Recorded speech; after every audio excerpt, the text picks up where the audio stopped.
Test 1, 2, 1, 2. Good morning, everyone. How's everyone doing today? Awesome. Great. So we'll just get right into this here. This is actually a very exciting day for us.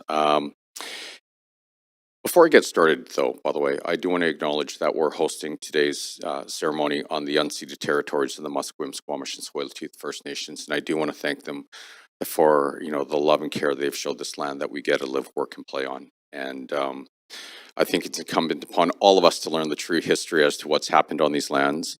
And if we do that, we're going to build an incredibly bright future for all of us. The other thing I want to do, acknowledge, is these are my teammates here. We're a council. I think the role of mayor probably gets a little more credit than it deserves in terms of we do everything together. And so, I'm speaking on behalf of all of us. Now, it is an incredible honor to be here today to recognize the incredible life and legacy of Ruth Cron-Siegel. Now, Ruth's story is one of unimaginable hardship, but also of resilience, courage, and the unbreakable commitment to making the world a better place. As a childhood survivor of the Holocaust, Ruth witnessed the absolute worst in humanity. But Ruth never let that define her. Instead, Ruth built a life filled with purpose, compassion, and an unwavering commitment to lifting others up. Here in Vancouver, Ruth became a leader, a mentor, and an inspiration. Ruth dedicated 25 years to the UBC Women's Resource Centre. She co-founded the Vancouver Child Survivors of the Holocaust Group, and she played a key role in the development of the Vancouver Holocaust Education Centre. Now, Ruth spent her life ensuring that the stories of the Holocaust survivors were heard, remembered, and learned from. Ruth's memoir, Ruta's Closet, has been recognized as one of the most powerful Holocaust accounts ever written. It's a reminder of what happens when hate goes unchecked, but also of the strength and resilience people have to rise above it. Now, Ruth did not share this story, her story, for sympathy. She shared it to educate future generations so that what happened would never be forgotten, so that we would never look away again. And Ruth's legacy is a powerful one. It's a call to action, to stand up against hate, to educate, and to build a more compassionate world. May we always remember Ruth's story, and may we always carry forward Ruth's message of hope, resilience, and love. And so today, on behalf of all of our teammates at the City of Vancouver, it's my deep honor to present this proclamation in recognition of Ruth Cron-Siegel Day in the City of Vancouver.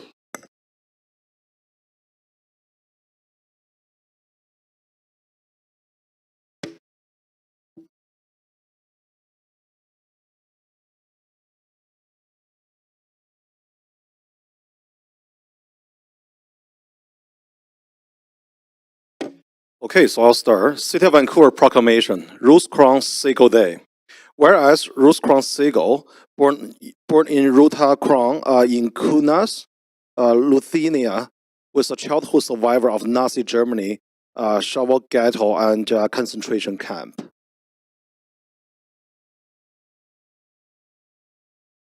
And whereas Ruth came to Canada at the end of World War II and lived much of her life in Vancouver, where she became an inspirational and highly contributing member of the local community and to Canadian society as a hidden survivor of the Holocaust. And whereas Ruth served as the director of the UBC Women's Resource Centre for 25 years. And whereas Ruth was a co-founder of the Child Survivors of the Holocaust Group. And whereas Ruth was a significant contributor to the work of the Vancouver Holocaust Centre. And whereas Ruth, determined to raise awareness of the Holocaust, bravely and painfully told her story to Vancouver journalist and author Keith Morgan, who wrote and published Ruth's story in the biography Huta's Closet, praised by the late historian Sir Martin Gilbert as one of the finest Holocaust memoirs ever written.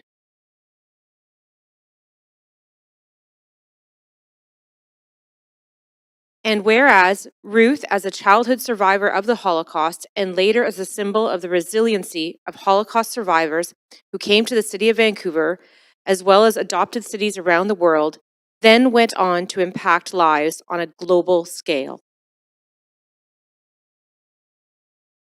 Now, therefore, I, Ken Sim, the Mayor of the City of Vancouver, on behalf of all of our teammates at the City of Vancouver, do very proudly and humbly declare or proclaim April 9th, 2025 as Ruth Crown Segal Day in the City of Vancouver.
First of all, thank you so much, Mayor Sim and City Council and City of Vancouver for this proclamation. Our mother would have been thrilled by this. A name in her honor is pretty remarkable. And we are her legacy and feel very much her presence here today. And as much as you mentioned that she saw the worst in humankind, she also saw the best in humankind. Many people came together to save her and our grandparents. And as a result, she really saw the world in mostly positive ways and had a lot of hope and kindness and an enormous joie de vivre, which all her trauma did not squelch. And I think we're very lucky, all of us in this room who knew her and those of us who were raised by her, to be living out her legacy of kindness, tikkun olam, repair of the world. And thank you all for being here.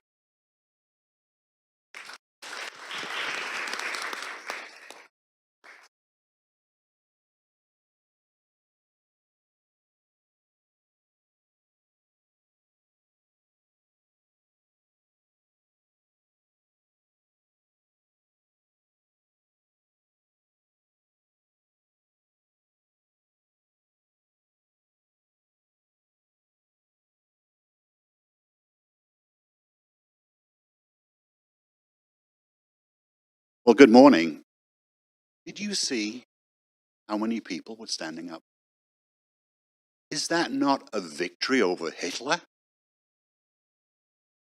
Because without Ruth getting back, without her family, they would not be created. And I say that to all the survivors I ever come and see them with grandchildren and great grandchildren. Anyway, that wasn't what I was about to say. It's really an honor to stand before you today to celebrate the recognition of Ruth Krohn Segal. She had many valuable contributions to this community. Mayor Ken has just told us of some of them. I came to know Ruth in 1997.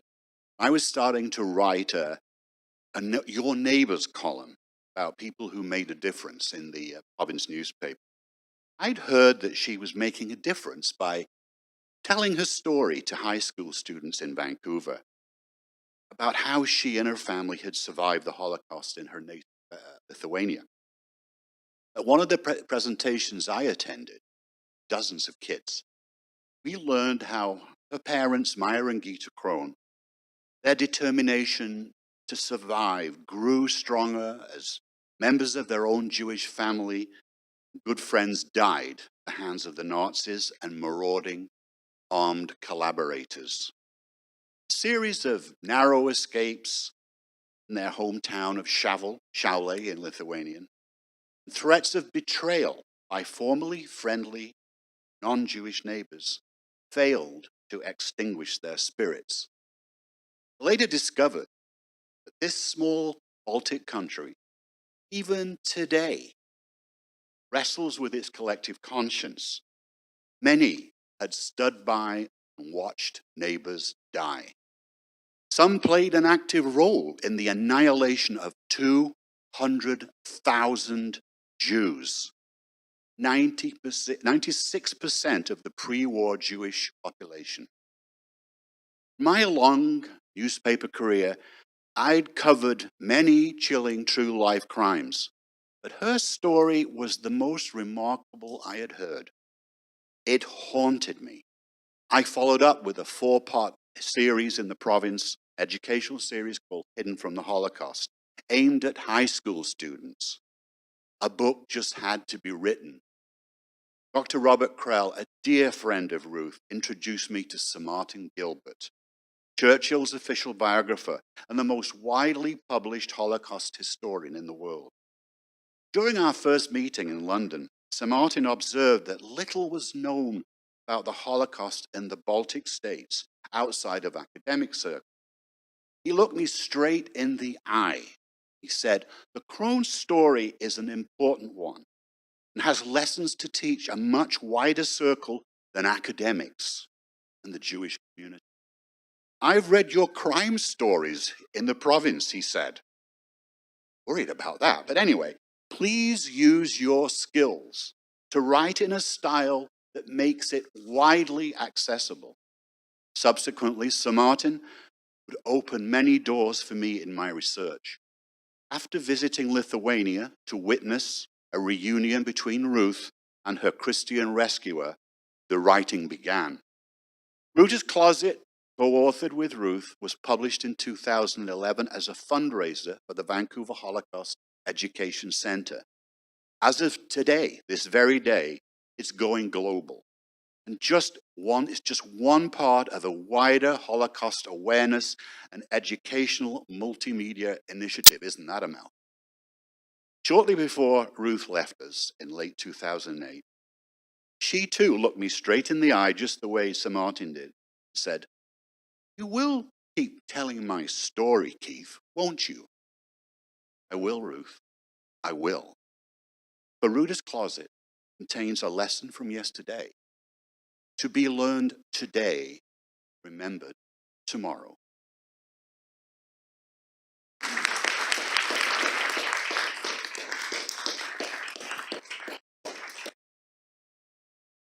Thank you very much, Keith. I'd now like to welcome up Lady Esther Gilbert to say a few words as well.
I learned much more about Ruth's story from Keith Morgan's thoroughly researched memoir of her, Ruta's Closet.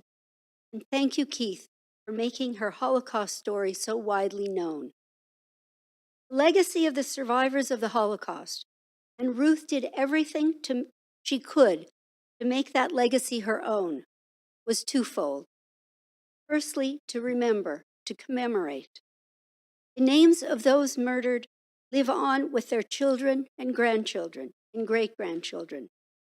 The losses and the experiences they endured, and many have written and recorded their experiences, are recounted every year, especially at Yom HaShoah and the International Holocaust Remembrance Day, and at schools across the country.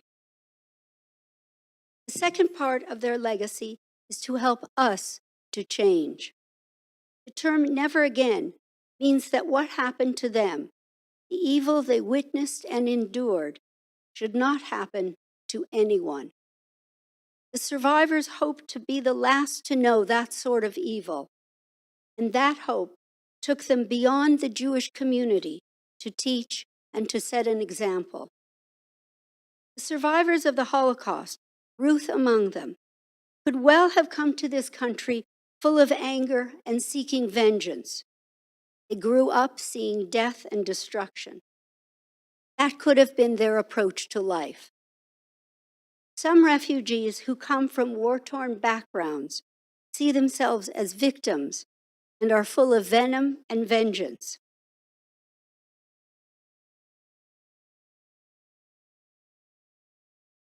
That hatred, and they want to continue that fight wherever their lives take them.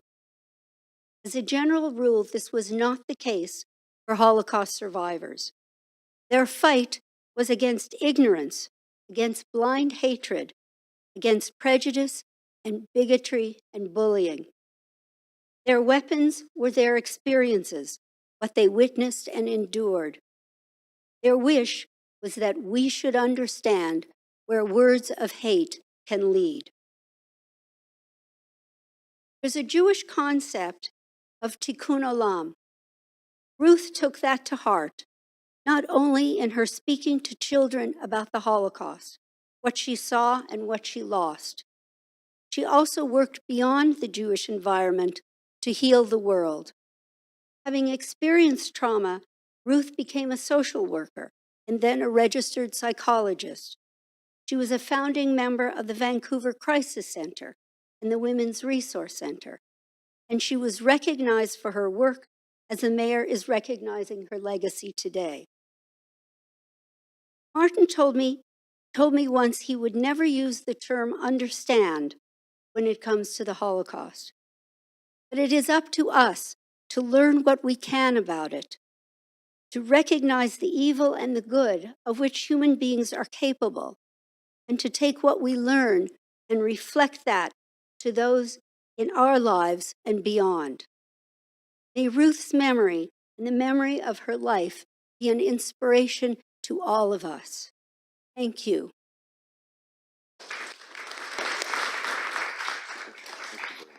Oh, I almost dropped that there. I was going to give you. So.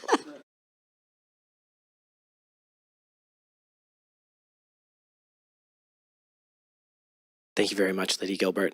And finally, I'd like to ask Al Zyman from the president of the Vancouver Holocaust Education Center to provide a few closing remarks.